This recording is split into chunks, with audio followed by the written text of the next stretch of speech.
All right, here at Causey Reservoir in northern Utah, as you can see, the water's really low, which is normal this time of year. So the special thing about Causey Reservoir this time of year in the fall, in mid-September, is you can, whoa, geez, it's steep right here, is you can see spawning salmon, Kokanee salmon, which is the freshwater variety of sockeye salmon. And they spend their entire life in Causey Reservoir and in the streams that lead to Causey Reservoir. So we're going to be going to the right south fork of the Ogden River to see, hopefully, some spawning salmon. So you can take a trail along the edge of the reservoir to the right south fork of the Ogden River to view the salmon. Of course, in the springtime, if you were here, the water would be really close to where I'm standing, but right now it is way down there.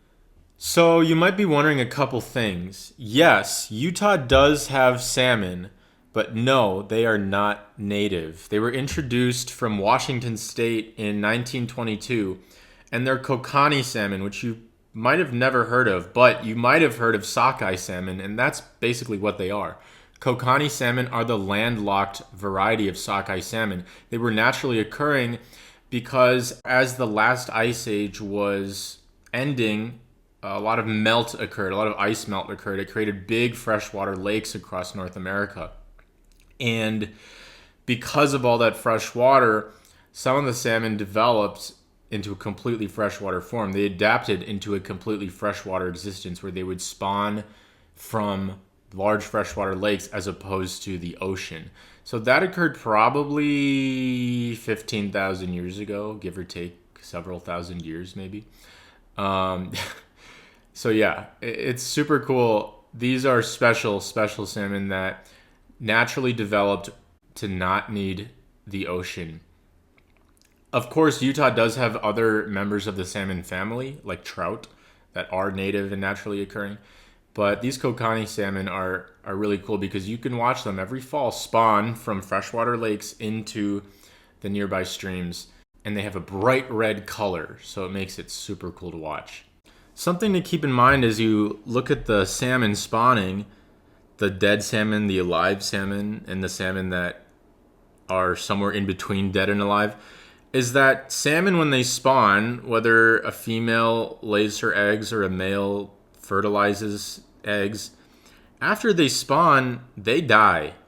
That's their life cycle. They spend a couple years out in the big body of water, at least, whether that's the ocean or the lake, and then they go upstream, they do their reproduction, and they die, and their bodies are left to decompose in the rivers that they spawn in.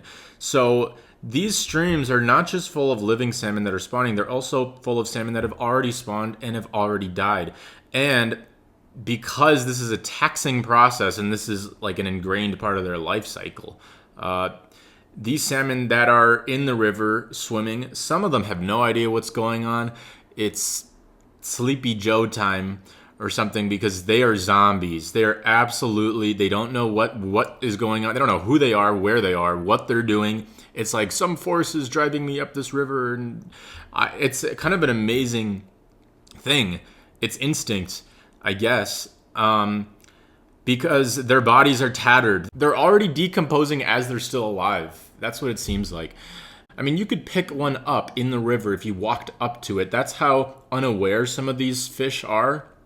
Some of them are still zippy and very, very with it, but many of them aren't. So just keep that in mind. These are zombie fish.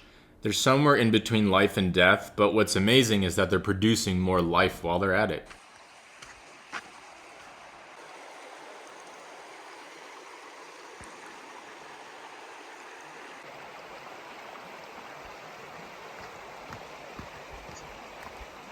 All right, just walked down to the stream and I've already seen several really red salmon in the water, so let's get a closer look. And let me clean my dusty feet.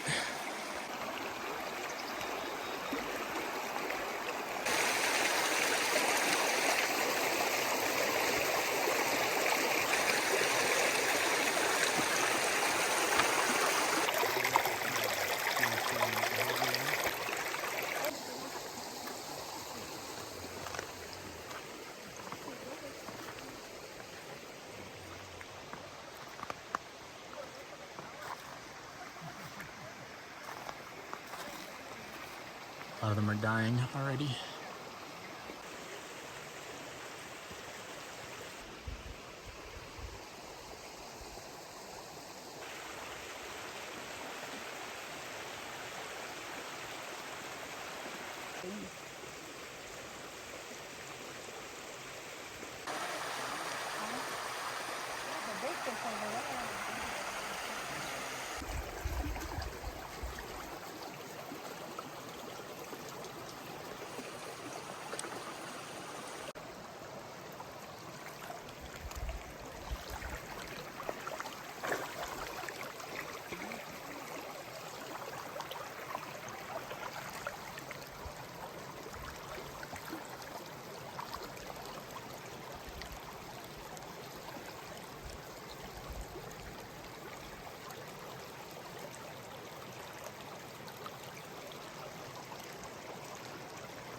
Yeah.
That was super cool. I've never seen spawning salmon before, and I got some really cool underwater shots with the GoPro, so very nice.